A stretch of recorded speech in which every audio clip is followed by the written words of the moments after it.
আল্লাহ তাআলা বর্ণনা করেন, ইয়া আইয়ুহাল্লাযীনা আমানু ইমান লা তাদখুলু বুয়ুতান গায়রা বুয়ুতিকুম, নিজের ঘর ছাড়া অন্য ঘরে তোমরা প্রবেশ করো না, হাত্তা তাস্তাআনিসু, যত সময় পর্যন্ত তোমরা অনুমতি না নেবে, ওয়া তুসাল্লিমু আলা আহলিহা, এবং তাদেরকে সালাম না দেবে। তার মানে অন্য ঘরে প্রবেশ করার সময় আল্লাহ তাআলা এখানে দুইটা শর্ত মেনটেনের কথা নির্দেশ প্রদান করেছেন। নিজের ঘর ছাড়া অন্য কোনো বাড়ির ভিতরে ঢুকতে, পুরুষের বাড়ির ভিতরে ঢুকতে আল্লাহ তাআলা বিধান জারি করলেন, তোমরা অনুমতি নেবে, সালাম দেবে। এরপর যদি অনুমতি পাওয়া যায়, সালামের উত্তর পাওয়া যায়, অনুমতি পাওয়া যায়, তারপরেই কেবলমাত্র অন্য ঘরে প্রবেশ করবে বা অন্য বাড়ির ভিতরে প্রবেশ করবে। সিদ্ধান্ত কার? যালিকুম খায়রুল লাকুম, এটাই তোমাদের জন্য কল্যাণ, লাআল্লাকুম তাযাক্কারুন, যদি তোমরা বোঝো। আল্লাহ তাআলা বিধানদাতা। ইসলামী শরিয়াতে যত আইন আল্লাহ তাআলা দিয়েছেন, সে আইনের মধ্যে একটা আইন হচ্ছে নারী এবং পুরুষ পর্দা মেনটেন করে তারা তাদের জীবনকে পরিচালনা করবে, দেশ জাতি সমাজ রাষ্ট্র পরিচালনা করবে। এইটা আল্লাহ তাআলার মানসাক মোবারক। দেখা যাক আমরা কিভাবে পর্দা পালন করতেছি আর আমাদের কিরকম করা দরকার, আর কি এর কারণে কি কি ক্ষতি হচ্ছে আমাদেরকে। আজকের আলোচনার সাবজেক্ট হচ্ছে এটা। এখানে আল্লাহ তাআলা শর্ত দিয়ে দিলেন, নিজের ঘর ছাড়া অন্য ঘরে প্রবেশের সময় তোমরা অনুমতি দেবে, সালাম দেবে। প্রথমে সালাম দেবে, সালামের উত্তর যদি না আসে পুনরায় সালাম দেবে, হাদিসে উল্লেখ করা আছে। এরপরও সালাম দেওয়ার পরে, দ্বিতীয়বার সালাম দেওয়ার পরে পরিবারের পক্ষ থেকে যদি কোনো উত্তর না আসে, তৃতীয়বার সালাম দেবে। তৃতীয়বার সালাম দেওয়ার পরে যদি উত্তর না আসে, নবীজি বলেছেন, সন্তুষ্ট চিন্তে তোমরা বাড়ির দিকে ফিরে যাও, তোমরা বাড়ির দিকে ফিরে যাও। সেখানে কোনো অসন্তুষ্টির কারণ রাখবে, কারণ ঘরের পরিবারের সদস্যবৃন্দ কোন হালতে আছে আল্লাহ রাব্বুল আলামিন ভালো জানেন। এজন্য অসন্তুষ্টির কোনো কারণ নেই। আমি অনেক দূর থেকে এসেছি হুজুরের বাড়িতে, হুজুরের সাথে দেখা করার জন্য। সালাম দিলাম কিন্তু কোনো উত্তর নেই। দ্বিতীয়বার সালাম দিলাম, উত্তর নেই। তৃতীয়বার সালাম দিলাম, উত্তর নেই। সন্তুষ্ট চিন্তে বাড়িতে ফেরত যান। এই সিদ্ধান্ত আল্লাহর। এই সিদ্ধান্ত কার? আল্লাহ। কারণ আল্লাহ এটা হুকুম করেছেন। আজকে আমাদের সমাজে এই পদ্ধতি নেই বললেই চলে।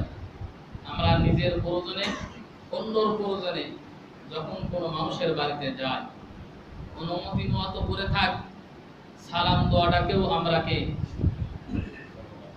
করি না। এটা অত্যন্ত দুঃখজনক বিষয়। এই আইনটা জারি করেছেন স্বয়ং আল্লাহ। কে জারি করেছেন? আরো জোরে বলেন, আল্লাহ জারি করেছেন। আল্লাহর আইনের মধ্যেই কেবলমাত্র কল্যাণ আছে।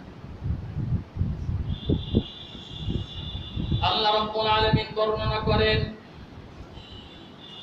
وَإِذَا بَلَغَ الْأَطْفَالُ مِنكُمُ الْحُلُمَ فَلْيَسْتَأْذِنُوا كَمَا اسْتَأْذَنَ الَّذِينَ مِنْ قَبْلِهِمْ كَذَلِكَ يُبَيِّنُ اللَّهُ لَكُمْ آيَاتِهِ وَاللَّهُ عَلِيمٌ حَكِيمٌ। শুধুমাত্র এটা অন্য ঘরে না, তোমাদের সন্তানাদি যখন প্রাপ্ত বয়স্ক হয়ে যাবে, আমাদের ছেলে আমাদের মেয়ে যখন প্রাপ্ত বয়স্ক হয়ে যাবে, তখন পিতামাতার ঘরে যদি ঢুকতে হয়, তাহলে তারা যেন অনুমতি নিয়ে পিতামাতার ঘরে ঢোকে। এই সিদ্ধান্ত কার? আল্লাহ। আমাদের সন্তানাদি এগুলো শিখাবে কে? এগুলো আপনাকেই শিখাতে হবে। এগুলো আমাদের স্কুল কলেজে শিক্ষা দেওয়া হয় না, কারণ এখানে সেকুলার পন্থী ধর্ম শিক্ষা ব্যবস্থা দিয়ে দেশ গঠন করা হয়েছে। এই শিক্ষা ব্যবস্থা ক্লাসে শেখানো হয় না। এগুলো আপনাকেই শিখাতে হবে। আপনার সন্তান, আপনার ছেলে, আপনার মেয়ে যখন বড় হয়ে যায়, তখন আপনার ঘরে প্রবেশের জন্য অনুমতি চাইতে হবে এবং তাদেরকে সালাম দিয়ে আপনার ঘরে ঢুকতে হবে। এই প্রশিক্ষণটা আপনাকেই দিতে হবে। আল্লাহ এই কথা নির্দেশ করেছেন, কাযালিকা ইউবাইয়িনুল্লাহু লাকুম আয়াতি। আল্লাহ বলতেছেন আমার আইনগুলো আমি এভাবে বর্ণনা করে থাকি। আল্লাহু আলিমুন হাকীম, আল্লাহু আলিমুন হাকীম। তিনি জ্ঞানী, তিনি প্রজ্ঞাময়। কারণ বিধান আল্লাহ রাব্বুল আলামিন দেন, কোনটা মানব জাতির জন্য কল্যাণ আর কোনটা অকল্যাণ জানেন কে? আল্লাহ। এর ভিতরে অনেক কল্যাণ আছে। এজন্য আল্লাহ তাআলা আমাদের সন্তানাদি যখন বয়স্ক হয়ে যাবে, প্রাপ্তবয়স্ক হয়ে যাবে, তাদেরকে এই নসিহত দিতে হবে যে আমরা ঘরের ভিতরে থাকলে, বিশেষ করে কোরআনে উল্লেখ করা হয়েছে তোমরা 3 সময় তোমাদের সন্তানাদিদেরকে সতর্ক করবে, নিজেরাও সতর্ক হবেন। আমরাও আমাদের পিতামাতার ব্যাপারে সতর্ক হওয়া দরকার, আমাদের সন্তানাদিদের ব্যাপারে সতর্ক হওয়া দরকার। 3 সময় প্রবেশের সময় সতর্কতা অবলম্বন করা, যেমন সকাল, দুপুর বেলা এবং রাত্রের বেলা। কারণ এই 3 সময় মানুষ বিশ্রাম নিয়ে থাকে ঘরে। কিন্তু আমাদের পরিবারে এই আইনগুলো মেনটেন করা হচ্ছে না। ইসলামী শরিয়াত এমন একটি বিধান দিয়েছেন আল্লাহ তাআলা পর্দার ব্যাপারে, সেখানে কোনো বিষয়ে, কোনো ব্যাপারে পর্দা যাতে লঙ্ঘন না হয়, আল্লাহ রাব্বুল আলামিন এরকম খুলে খুলে সকল কিছু বিষয় সম্পর্কে তিনি আলোচনা করেছেন। এজন্য গত সপ্তাহে বলেছিলাম, এখান থেকে আমরা আলোচনা শেষ করেছিলাম যে একজন নারী 14 জন পুরুষের সাথে সাক্ষাৎ করতে পারে। কয়জন পুরুষের সাথে? আর একজন পুরুষ 14 জন নারীর সাথে সাক্ষাৎ করতে পারে। কিন্তু সাক্ষাৎ করার সময় তাদের মুখমণ্ডল, হাতের কবজি আর পায়ের পাতা খোলা রাখতে পারবে নারী, কিন্তু বাকি অংশগুলো ঢেকে রাখতে হবে। নির্দেশকার এই কথার তথ্য আছে সূরাতুন নিসা 22 নম্বর আয়াত থেকে 26 নম্বর আয়াতের মধ্যে, দেখবেন এই কথাগুলো আছে। একজন নারী 14 জন পুরুষের সাথে সাক্ষাৎ করতে পারবে। সেই 14 জন পুরুষের সঙ্গে সাক্ষাৎ করার সময় নারী তার মুখমণ্ডল, হাতের কবজি আর পায়ের পাতা খুলে রাখতে পারবে। লক্ষ্য করেন, এই জিনিসগুলো আজকে আমাদের সমাজে মেনটেন করা হয় না। নারীরাও মেনটেন করছে না, পুরুষরাও মেনটেন করছে না।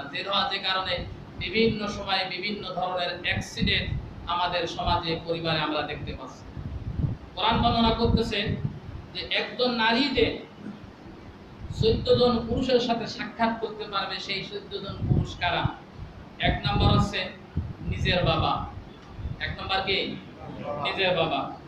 নিজের বাবার সামনেও খোলামেলা যাইতে স্বয়ং আল্লাহ তাআলা নিষেধ করেছেন নারীদের ব্যাপারে।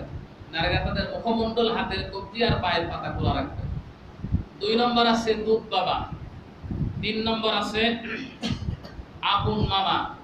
4 নম্বর হলো আপন চাচা। আর 5 নম্বর হলো আপন শ্বশুর। কয়জন হলো? 5 জন। বলেছি কয়জন? 14 জন। আবারও খেয়াল করেন, আপন পিতা, দুধ বাবা, আপন মামা, আপন চাচা, আপন শ্বশুর, এটা হচ্ছে 5 জন হলো। 6 নম্বর হলো আপন ভাই, দুধ ভাই, দাদা ভাই, নানা ভাই, আপন নাতি। মোট হলো হচ্ছে 10 জন। এরপরে আরো 7 জন আছে নিজের ছেলে, ভাইয়ের ছেলে, বোনের ছেলে আর নিজের আপন জামাই। এই 14 জন লোক ছাড়া কোনো নারী পুরুষের সঙ্গে সাক্ষাৎ করতে পারবে। যদি সাক্ষাৎ করা লাগে কোনো প্রয়োজনের ক্ষেত্রে, পুরো পর্দা মেনটেন করতে হবে তাকে। মুখ পর্যন্ত খোলা রাখা তার জন্য জায়েজ নয়।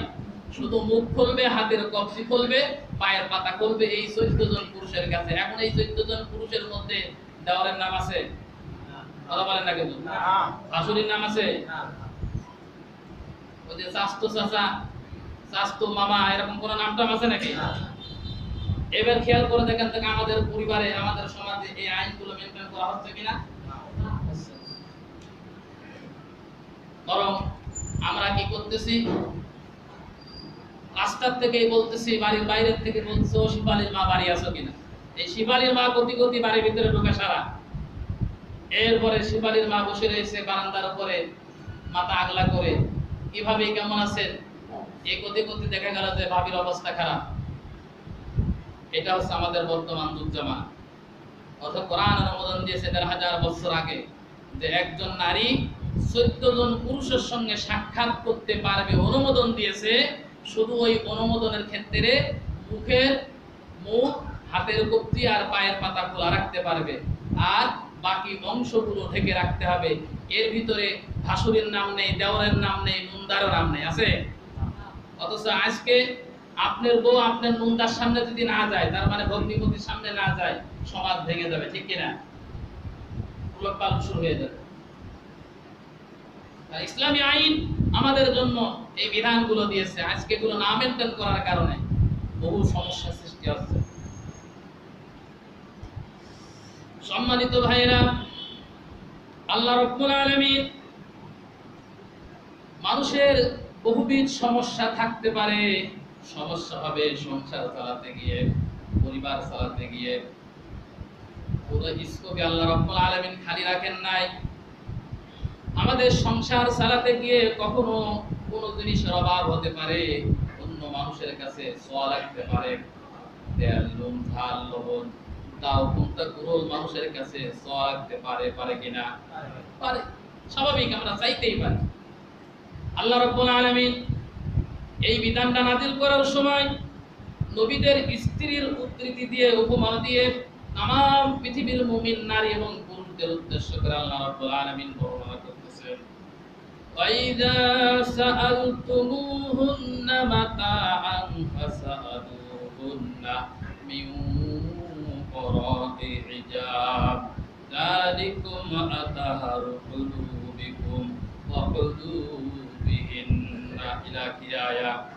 আল্লাহ রাব্বুল আলামিন নবীদের স্ত্রীদের উদ্ধৃতি দিয়ে বলতেছে, তোমরা যদি তোমাদের কোনো জিনিস যদি প্রয়োজন হয়, চাওয়া লাগে, তাহলে তোমরা পর্দার আড়াল থেকে তাদের কাছ থেকে চেয়ে নাও। পর্দার আড়াল থেকে চেয়ে নাও। অথচ আমি একদিন কাশি অথবা দা অথবা কুন্তা চাইতে গিয়ে বাড়ির ভিতরে নিজের অজান্তেই প্রবেশ করে ফেলছি। আল্লাহ তাআলা এটা অনুমোদন দেন নাই। ইসলাম এরকম নিজের ঘর অন্যর ঘরে প্রবেশ করার সময় এরকম পর্দা মেইনটেনের জন্য আল্লাহ তাআলা নির্দেশ প্রদান করেছেন। আমরা আগে বলেছি পোশাকের পর্দার ব্যাপারে, এরপরে বলেছি কণ্ঠস্বরের পর্দার ব্যাপারে আল্লাহ তাআলা সূরাতুল আহজাবে আলোচনা করেছেন। আর এবারে বললাম ঘরের ভিতরে বা অন্যর ঘরে, অন্যর বাড়িতে প্রবেশ করার জন্য আল্লাহ তাআলা পর্দা মেইনটেনের ব্যাপারে নির্দেশ প্রদান করেছেন। আল্লাহ তাআলা কোরআনে কারীমের মধ্যে চিন্তার পর্দার কথা উল্লেখ করেছেন, শ্রবণ শক্তির পর্দার কথা উল্লেখ করেছেন। ওয়ালাকাদ যারানা লিজাহান্নামা কাসীরাম মিনাল জিন্নি ওয়াল ইনস লাহুম কুলুবুল লা ইয়াফকাহুনা বিহা ওয়া লাহুম আ'ইনুন লা ইবসিরুনা বিহা ওয়া লাহুম আযানুন লা ইয়াসমাউনা বিহা। সূরাতুল আরাফের আয়াত। আল্লাহ তাআলা বর্ণনা করেন, জিন আর মানব জাতিকে তৈরি করেছি, অসংখ্য জিন এবং মানব জাতিকে তৈরি করেছি জাহান্নামের আগুনে জ্বলানো, যাদের অন্তকরণ আছে কিন্তু চিন্তা করে না। চিন্তা সবাই করে, কিন্তু এখানে চিন্তার ব্যাপারে আল্লাহ তাআলা পর্দা টেনে দিয়েছেন। তাদের শ্রবণ শক্তি আছে কিন্তু তারা তা শোনে না। তারা ঠিকই শোনে কিন্তু কি শুনতে হবে, কি শুনতির ব্যাপারে আল্লাহ তাআলা পর্দা মেইনটেনের কথা উল্লেখ করেছেন। তাহলে একজন মানুষ তার অন্তঃকরণে কি চিন্তা করবে আর কি চিন্তা করা যাবে না, কি শ্রবণ করবে আর কি শ্রবণ করবে না, কি দেখবে আর কি দেখবে না, এটাও আল্লাহ তাআলা হুকুম আকারে মানব জাতির উপরে আইন প্রয়োগ করেছেন। জোরে বলেন সুবহানাল্লাহ। এবারে বলবো, পর্দা নষ্ট হয় এমন সব উপকরণ আল্লাহ তাআলা মানব জাতির জন্য হারাম করে দিয়েছেন। কি করে দিয়েছেন? হারাম করে দিয়েছেন। যারা হাজার বছর আগে আল্লাহ রাব্বুল আলামিন নবীজির উপর আয়াত নাযিল করতে গিয়ে বর্ণনা করতেছেন, ওয়ালা তাকরাবুল ফাওয়াহিশা মা যাহারা মিনহা ওয়া মা বাতান।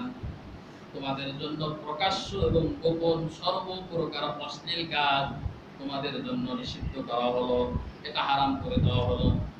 প্রকাশ্য এবং গোপন অশ্লীল কাজ। অশ্লীল কাজ মানুষকে বেপরোয়া হতে, অশ্লীল কাজ মানুষকে বেপরোয়া হতে সহায়তা করে। এজন্য মুমিনদের জন্য প্রকাশ্য এবং গোপন সর্বপ্রকার অশ্লীলতাকে আল্লাহ তাআলা হারাম করে দিয়েছেন। অশ্লীলতাকে কড়াই করা, অশ্লীলতা করা এর কোন পন্থা বা পদ্ধতি অবলম্বন করাকে আল্লাহ রাব্বুল আলামিন মানব জাতির উপরে আল্লাহ রাব্বুল আলামিন নিষিদ্ধকরণ করেছেন। কোরআন বর্ণনা করতেছেন, ওমিনান নাসি মান ইয়াশতারি লাহওয়াল হাদিস। এই যে লাহওয়াল হাদিস আল্লাহ তাআলা দিয়েছেন, যারা গ্রামার বুঝে তারা ভালো বুঝবে। এমন কোন উপকরণ কড়াই করা যাবে না যেই উপকরণ বাড়ির ভিতরে থাকলে পর্দা মেইনটেইন করা সম্ভব হয় না। এখানে লাহওয়াল হাদিস বলতে গান বাজনা, ঢোল তবলা, টিভি, সিনেমা ক্রয় করা বোঝানো হয়। হাদিসের ব্যাখ্যায়, তাফসীরের ব্যাখ্যায় উল্লেখ করা হয়েছে। আজকে আমাদের সাংস্কৃতিক জগতের দিকে লক্ষ্য করে তাকিয়ে দেখেন যে চ্যানেলগুলো আমাদের দেওয়া হয়েছে সাংস্কৃতিক উপভোগ করার জন্য, পরিবারে ছোট্ট বাচ্চাদের থেকে শুরু করে মুরব্বীদের পর্যন্ত সেখানে এমন সাংস্কৃতিক আমরা জাতির জন্য উপহার পেয়েছি যে এক জায়গায় বসে সবাই মিলে পরিবারের সদস্য বসে দেখার মতন কোনো পরিবেশ নাই। যদি বলেন ঠিক কিনা? একটা নায়ক আর নায়িকা যে সাংস্কৃতিক উপহার তারা আমাদেরকে দিয়েছে, আপনি বলতে পারেন ওই পরিমণি, ওই ডিপজল, এরা যারা নায়ক নায়িকা যে যে সিনেমা আমাদেরকে উপহার দিয়েছে জাতির সামনে, এই সিনেমা পড়ে কোন একজন চোর চুরি করা ছেড়ে দিয়েছে, কোন একজন নুচ্ছমি করা ছেড়ে দিয়েছে, কোন একজন বেনামাজি এই সিনেমা দেখে নামাজি হয়েছে, এরকম কেউ দেখাতে পারবে না। অথচ আজকে তাদেরকে প্রমোট করা হচ্ছে জাতির সামনে। আর যারা অশ্লীলতাকে বন্ধ করতে চায় তাদেরকে আজকে জেলে ভরে রাখা হচ্ছে। আবার নাকি গ্রেফতার করার কারণে, রিমান্ডে নেওয়ার কারণে বিচারপতি সাহেব বলে ভুল করেছেন, এজন্য ওনার কাছে ক্ষমাও চাচ্ছেন। আশ্চর্যকর বিষয় যে চ্যানেলগুলো আজকে আমাদেরকে উপহার দেওয়া হয়েছে।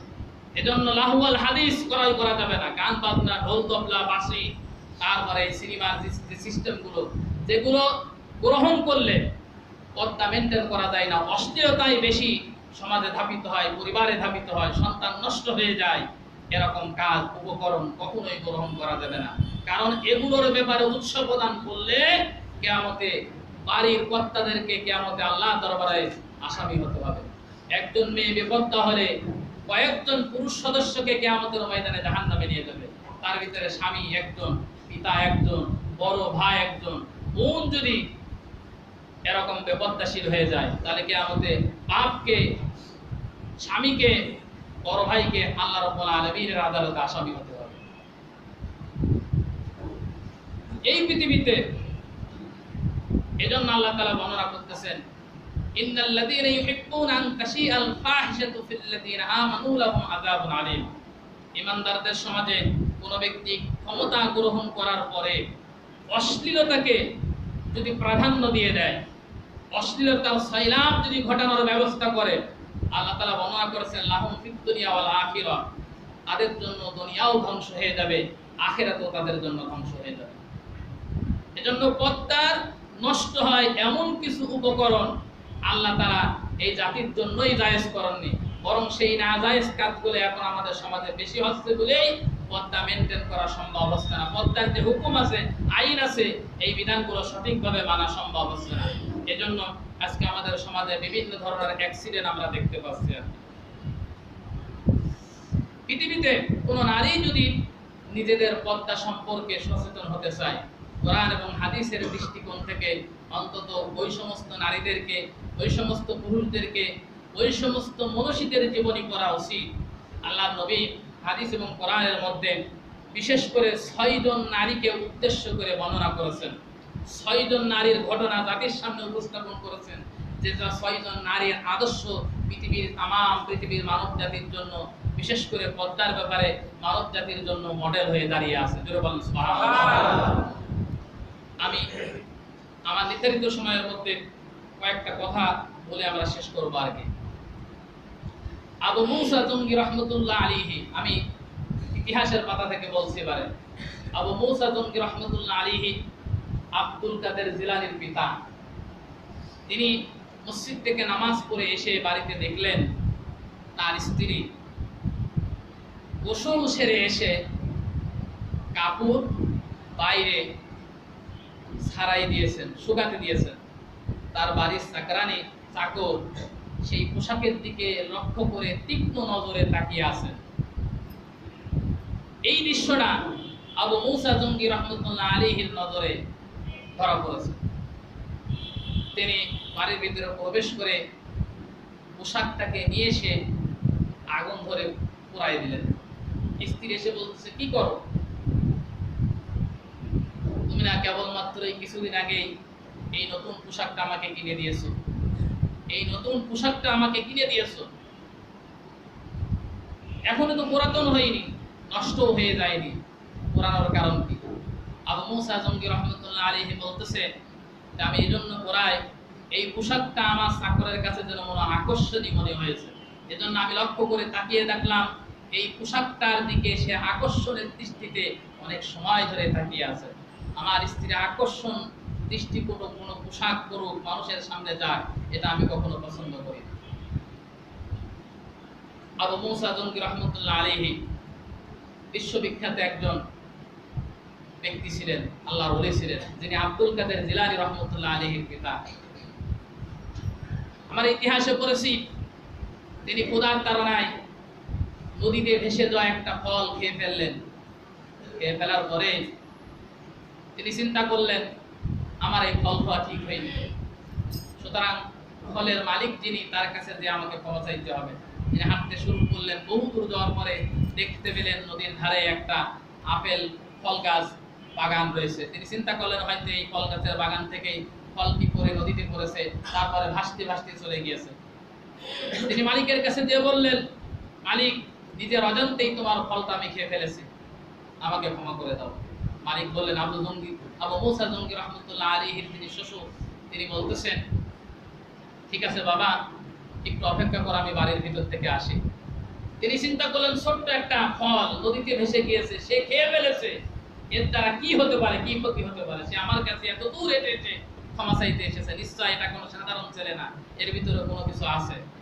তিনি বাড়ির ভিতরে গেলেন, কিছু না বলে বাড়ির ভিতর থেকে ফেরত এসে বলছে, ঠিক আছে, ফলের বাগানের মালিক তো আমি না, মালিকের সঙ্গে সাক্ষাৎ হয়েছে, কথা হয়েছে, তিনি বলেছেন মাফ করতে পারি, 12টা বছর যাবৎ পর্যন্ত এই ফলের বাগানের চাকরের দায়িত্ব তোমাকে পালন করতে হবে।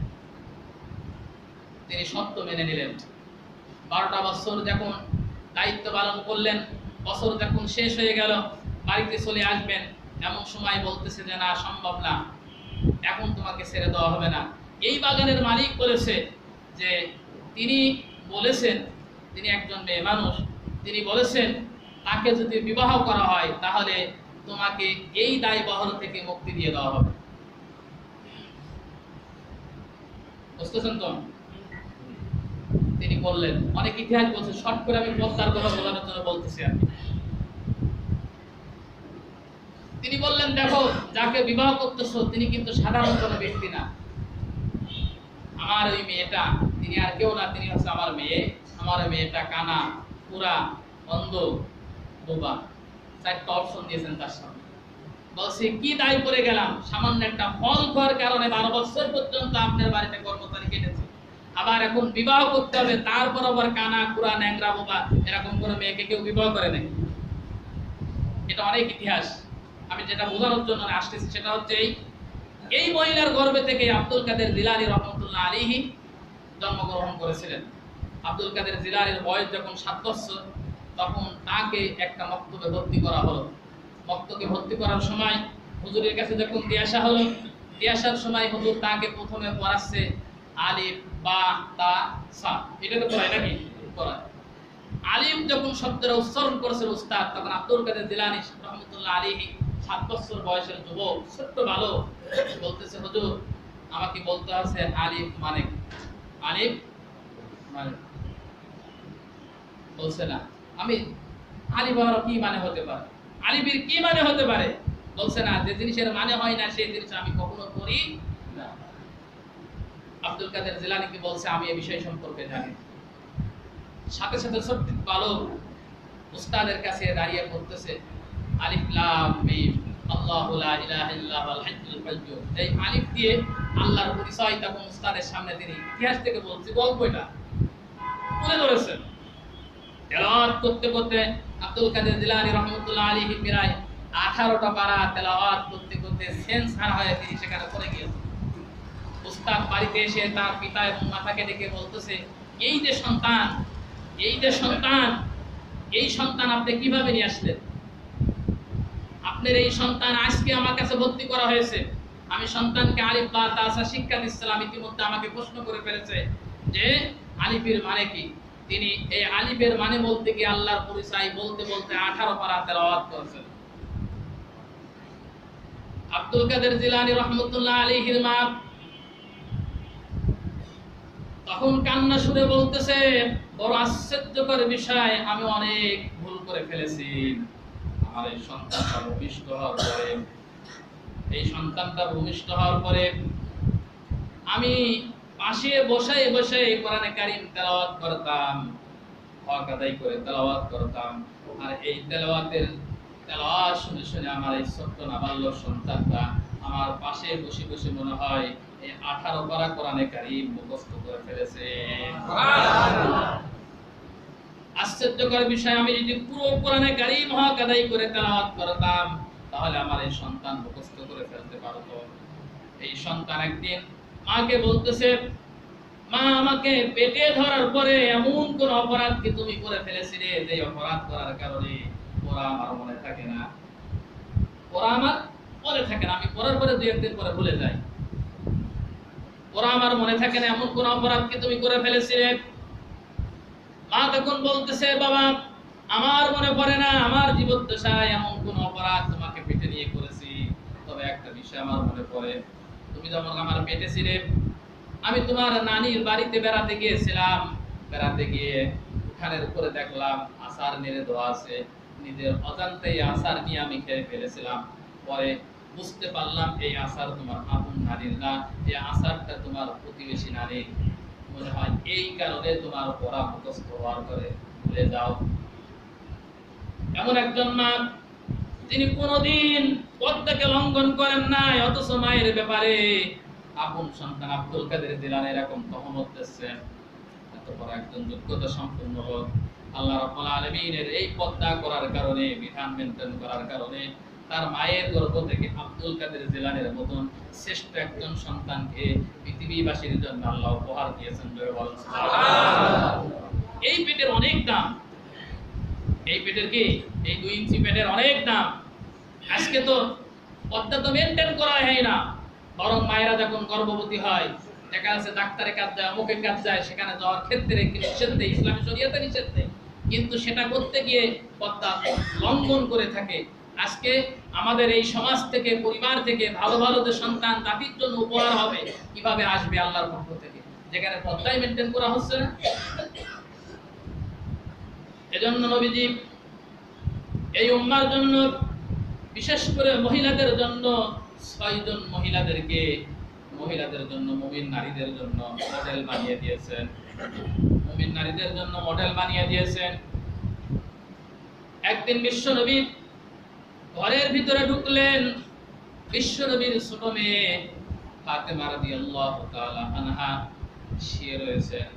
আল্লাহর নবী তার স্ত্রী খাদিজাকে বলতেছে, খাদিজা এই যে আমার সন্তান, এই সন্তানটা কিয়ামতের ময়দানে জান্নাতের ভিতরে মহিলাদের সরদার হবে। জোরে বলেন সুবহানাল্লাহ। খাদিজা বলতেছি, ইয়া রাসূলুল্লাহ সে কি আশ্চর্যকর ব্যাপার, আমি মা আর ও হচ্ছে আমার সন্তান, ফাতেমা আমার সন্তান, ছোট মেয়ে। মা জান্নাতের সরদার না হয়ে, মহিলাদের সরদার না হয়ে মেয়ে সরদার কিভাবে হবে, আর তার অধীনস্থ হিসাবে আমি কি কারণে থাকবো সেখানে? একটা সম্মানের বিষয় আছে। তখন নবী যে বিষয় সম্পর্কে ব্যাখ্যা করলেন, নবীজি বললেন, দেখো খাদিজা, তুমি ইসলাম গ্রহণ করেছো ঈমান এনেছো প্রায় 53 বছর বয়সে, আর এই ফাতেমা ঈমান গ্রহণ করেছে একদম জন্মসূত্রেই আল্লাহ তাআলা তাকে মর্যাদা দিয়েছে। এই ফাতেমার ব্যাপারে বর্ণনা করতে গিয়ে একদিন ফাতেমার ঘরে যেয়ে বলতেছে, ফাতেমা শোনো, তোমাকে আল্লাহ তাআলা জান্নাতের সরদার বানিয়েছেন, মহিলাদের নেতৃত্ব দেওয়ার যোগ্যতা করে জান্নাতের ভিতরে কিয়ামতের ময়দানে ঢোকানো হবে। কিন্তু তুমি জান্নাতে না যাওয়া পর্যন্ত কেউ জান্নাতে যেতে পারবে না, কোনো মহিলা। কিন্তু একটা বিষয় হচ্ছে এই, তুমি জান্নাতে যাওয়ার আগেও একজন নারী তোমার আগে জান্নাতে চলে যাবে। জোরে বলেন সুবহানাল্লাহ। ফাতেমা তখন জিজ্ঞাসা করতেছে, ইয়া রাসূলুল্লাহ, সে আবার কেমন কথা? আমি হচ্ছে জান্নাতের মহিলাদের জন্য সরদার, আর সরদার যদি আগে না যায় তাহলে সরদারের আগে কে যেতে পারে? তখন আল্লাহর নবী বললেন, তিনি হবেন তোমাকে জান্নাতে নিয়ে যাওয়ার সময় উটে করে তোমাকে জান্নাতে নিয়ে যাওয়া হবে, আর উটের লাগাম ধরে যে মহিলাটা লাগাম ধরে থাকবে সেই মহিলাটা আর কেউ না, সেটা হচ্ছে একটা কাঠুরিয়ার স্ত্রী। সেই মহিলাটা তোমাকে জান্নাতে যাবে, যেহেতু লাগাম ধরে থাকবে সেজন্য সরদার দেওয়ার আগে লাগামের আগে যে থাকবে এই মহিলাটাই আগে জান্নাতে যাবে। নবীদের কাছে ফাতেমা বললেন, ইয়া রাসূলুল্লাহ, তাহলে আমি ওই মহিলাকে দেখতে চাই। নবীজি বললেন, তার বাড়ি বেশি দূরে নাই, এই অল্প একটু দূরে অমুকের বাড়ি, অমুকের স্ত্রী আর কি। ফাতেমা রাদিয়াল্লাহু তাআলা আনহা তিনি তার বাড়িতে গেলেন সাক্ষাতের জন্য।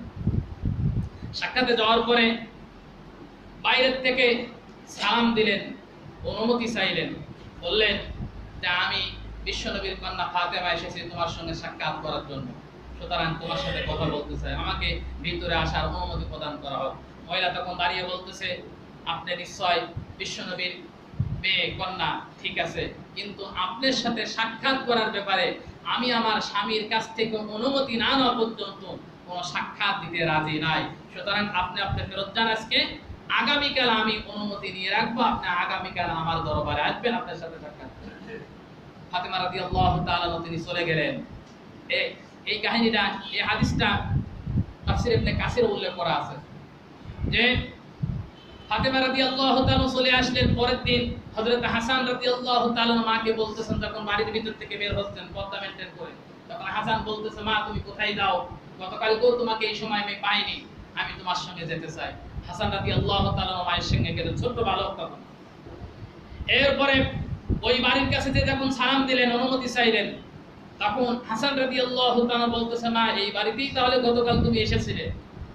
এই পুরুষের কণ্ঠ শোনার পরে বাড়ির ভিতর থেকে মহিলা বলতেছে, ফাতেমা, আমি তোমার সঙ্গে সাক্ষাৎ করার ব্যাপারে আমার স্বামীর কাছ থেকে অনুমতি নিয়েছি ঠিক, কিন্তু এই তোমার ছোট্ট বাচ্চার সাথে যে নাবালক সন্তান ও পুরুষ সন্তান আছে তোমার সাথে, এই সন্তানের সঙ্গে সাক্ষাৎ করার ব্যাপারে আমার স্বামীর কাছ থেকে কোনো অনুমতি নেই নাই, সুতরাং তোমার সঙ্গে সাক্ষাৎ করা হবে না, চলে যাও, আগামীকাল আমি অনুমতি নেব তোমার এবং এই তোমার সন্তানের সঙ্গে সাক্ষাতের ব্যাপারে, তারপরে তুমি এসে তোমার সঙ্গে সাক্ষাৎ করবে।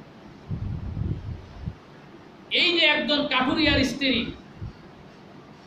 পর্দা মেইনটেইনের ব্যাপারে, স্বামীকে গুরুত্ব দেওয়ার ব্যাপারে আল্লাহ তাআলা হযরত মা ফাতেমা রাদিয়াল্লাহু তাআলা আনহার আগে জান্নাতে যাওয়ার সুযোগ করে দিয়েছেন। জোরে বলেন সুবহানাল্লাহ। এজন্য পৃথিবীতে সমস্ত মুমিন নারী এবং সমস্ত পুরুষদের জন্য মহিলাদের মধ্যে থেকে 6 জন নারীকে আল্লাহ তাআলা মডেল বানিয়ে দিয়েছেন। জোরে বলেন সুবহানাল্লাহ। একজন আছে ফাতেমা রাদিয়াল্লাহু তাআলা, আরেকজন হচ্ছে হযরত হাজরা, ইব্রাহিম আলাইহিস সালাতু ওয়াস সালামের স্ত্রী। ইব্রাহিম আলাইহিস সালাতু ওয়াস সালামের স্ত্রীদের মধ্যে পর্দার বিষয়টা ছিল तमाम পৃথিবীর মুমিন নারীদের জন্য। ইব্রাহিম আলাইহিস সালাতু ওয়াস সালামের স্ত্রীর মধ্যে থেকে শিক্ষা নেওয়ার কথা বলা হয়েছে তাওয়াক্কুলের উপরে। ইব্রাহিম আলাইহিস সালাতু ওয়াস সালাম যখন একাকী তার সন্তান সহ স্ত্রীকে মরুভূমির ভিতরে রেখে আসতেছিলেন, পানিবিহীন, জনমানবহীন বিহীন এমন একটা শুকনো জায়গায় যখন রেখে আসতেছিলেন, ওই সময় ইব্রাহিম আলাইহিস সালাতু ওয়াস সালামের স্ত্রী হাজরা ইব্রাহিমের কাছে জিজ্ঞাসা করতেছিল, হে আমার স্বামী, তুমি কার অনুমতিতে আমাকে এখানে রেখে যাচ্ছ? ইব্রাহিম আলাইহিস সালাতু ওয়াস সালাম বলেছিলেন, আল্লাহর অনুমতিতে এখানে আমি রেখে যাচ্ছি। হাজরা ওই সময় বলেছিল যে আল্লাহর অনুমতিতে তুমি আমাকে এখানে রেখে গেলে, সেই আল্লাহর উপরে আমি তাওয়াক্কুল করলাম, অবশ্যই আল্লাহ তাআলা আমাকে নিশ্চয় পথ দেখিয়ে দেবেন। জোরে বলেন সুবহানাল্লাহ। এতবার বিপদ মুহূর্তে একজন স্ত্রী আর নাবালক সন্তান নিয়ে মরুভূমির ভিতরে যে তাওয়াক্কুল করেছিলেন, এই তাওয়াক্কুলের পরবর্তীতে আল্লাহ তাআলা এই মক্কাকে আল্লাহ তাআলা तमाम পৃথিবীর জন্য মানুষদেরকে আবাদ করার সুযোগ করে দিয়েছেন। হাজরা থেকে তাওয়াক্কুলের শিক্ষা গ্রহণ করার কথা বলা হয়েছে। হযরত আসিয়া থেকে শিক্ষা গ্রহণ করার কথা বলা হয়েছে। আসিয়া ফেরাউনের স্ত্রী, ফেরাউন হচ্ছে তাম পৃথিবীর কাফেরদের লিডার, আর আসিয়া হচ্ছে তাম পৃথিবীর নারীদের, মুমিন নারীদের লিডার, আদর্শবান করে দিয়েছেন। আবার নবীদেরকে আল্লাহ তাআলা পৃথিবীর মানব জাতির জন্য আদর্শ বানিয়েছেন, আবার নবীদের স্ত্রীদেরকেও কাফেরদেরকে লিডার বানিয়ে দিয়েছেন। হযরত লূত আলাইহিস সালাতু ওয়াস সালামের স্ত্রী, হযরত নূহ আলাইহিস সালাতু ওয়াস সালামের স্ত্রী জাহান্নামে যাবে, তারা ছিল কাফেরদের লিডার। কাদের লিডার ছিল? কাফেরদের লিডার ছিল, অনুসারী ছিল, মডেল ছিল। আসিয়াকে মডেল বানানো হয়েছে তাম পৃথিবীর নারীদেরকে, যে ঈমান যাবে কিন্তু মাথা নত হবে না, জীবন চলে যাবে কিন্তু তাগুতের সামনে, অন্যায়ের সামনে মাথা নত করা যাবে না। এই আদর্শ, এই শিক্ষা আসিয়া রাদিয়াল্লাহু তাআলা, আসিয়া তিনি মানব জাতির কাছে শিক্ষা দিয়েছেন। এরপরে আছে মারিয়াম, হযরতে ঈসা আলাইহিস সালাতু ওয়াস সালামের আম্মা, তিনি ইবাদতে মশগুল থাকতেন। এই নারীকে আল্লাহ তাআলা পৃথিবীর মানচিত্রে মুমিনদের জন্য নিদর্শন দিয়েছেন, আদর্শ হিসেবে, মডেল হিসেবে উপহার দিয়েছেন। মারিয়াম সবসময় ইবাদতে মশগুল থাকতেন, এজন্য নারীদেরকে বলা হয়েছে স্বামীর খেদমতের পাশাপাশি, সংসারের কাজ করার পাশাপাশি সবসময় তোমরা আল্লাহর ইবাদতে মশগুল থাকবে। ইবাদতে মশগুল থাকার ক্ষেত্রে মারিয়ামকে আদর্শ হিসেবে নবীজি ঘোষণা করেছেন। এরপরে আছে খাদিজা বিনতে খুয়াইব, বিশ্বনবীর প্রথম স্ত্রী। খাদিজাকে আল্লাহ তাআলা নারীদের জন্য মডেল বানিয়ে দিয়েছেন স্বামী ভক্তির ব্যাপারে। কিসের ব্যাপারে? স্বামী ভক্তির ব্যাপারে। স্বামী ভক্তির ব্যাপারে মা খাদিজাতুল কুবরা রাদিয়াল্লাহু তাআলা আনহাকে মডেল বানিয়ে দিয়েছেন পৃথিবীর নারী জাতির জন্য। বিশ্বনবীর সাথে বিয়ে হয়েছে, বিশ্বনবীর বয়স যখন 25 বছর, খাদিজার বয়স তখন 40 বছর। এই যে বিবাহ হলো, বিবাহের পরে জীবনের সকল ধন সম্পত্তি বিশ্বনবীর জন্য ব্যয় করে দিয়েছেন। আল্লাহ রাব্বুল আলামিন এত সন্তুষ্ট হয়েছেন স্বামী খেদমত করার কারণে, স্বয়ং আল্লাহ তাআলা খাদিজার জন্য আকাশ থেকে সালাম বিনিময় করেছেন। জোরে বলেন সুবহানাল্লাহ। স্বামী খেদমতের ব্যাপারে বিশ্বনবী খাদিজাতুল কুবরাকে আদর্শ বানিয়ে দিয়েছেন মুমিন নারীদের জন্য। খাদিজা 3টা ওসিয়ত করে গিয়েছিলেন। বিশ্বনবী যেদিন মারা গেলেন, বিশ্বনবীর স্ত্রী যেদিন মারা গেলেন, খাদিজা মারা যাওয়ার পরে কবরের পাশে দাঁড়িয়ে রয়েছেন, বসে রয়েছেন। সাহাবায়ে কেরাম বলতেছে, ইয়া রাসূলুল্লাহ, চতুর্দিক থেকে বিপদের ভয়, চলেন একটু বাড়ি চলে যায়। আল্লাহ নবী বলতেছেন যে না, আমি বাড়ি যাব না, তোমরা চলে যাও। বিশ্বনবী কবরের পাশে বসা রয়েছেন। জিবরাইল আলাইহিস সালাতু ওয়াস সালাম বিশ্বনবীর কাছে এসে বলতেছে, ইয়া রাসূলুল্লাহ, আল্লাহ আপনাকে বলেছেন কবরের পাশ থেকে চলে যাওয়ার ব্যাপারে। খাদিজার ব্যাপারে আল্লাহ সিদ্ধান্ত নিয়েছে, কবরের ভিতরে মুনকার নাকিলের সওয়ালের জবাব হবে। ওই জবাব দিতে যদি খাদিজার কোনো সমস্যা হয়ে থাকে, স্বয়ং আল্লাহ দায়িত্ব নিয়েছেন জবাব দেওয়ার। জোরে বলেন সুবহানাল্লাহ। এটা মডেল। সম্মানিত ভাইরা, আয়েশা রাদিয়াল্লাহু তাআলা আনহাকে পৃথিবীবাসীর জন্য আল্লাহ তাআলা নারী জাতির জন্য মডেল বানিয়ে দিয়েছেন। আয়েশার ভিতরে কি মডেল পাওয়া যায়? আয়েশার ভিতরে আল্লাহ তাআলা যে মডেল দিয়েছেন পৃথিবী নারী জাতির জন্য, সেটা হচ্ছে এই চরিত্রর ব্যাপারে আয়েশাকে আল্লাহ তাআলা সার্টিফিকেট দিয়েছেন। এরপরে এরকম 6 জন নারীকে কেন্দ্র করে পৃথিবীবাসীর জন্য, নারীদের জন্য যে সার্টিফিকেট দিলেন মডেল হিসাবে। আজকে নারীরা সেই মডেলকে গ্রহণ করে না, আজকে মডেল গ্রহণ করে নায়িকাদেরকে মডেল গ্রহণ করেছে। এজন্য পর্দা মেনটেনের ব্যাপারে সমস্যা হচ্ছে। এজন্য আমাদেরকে অবশ্যই এই পর্দা মেনটেনের ব্যাপারে সজাগ হতে হবে।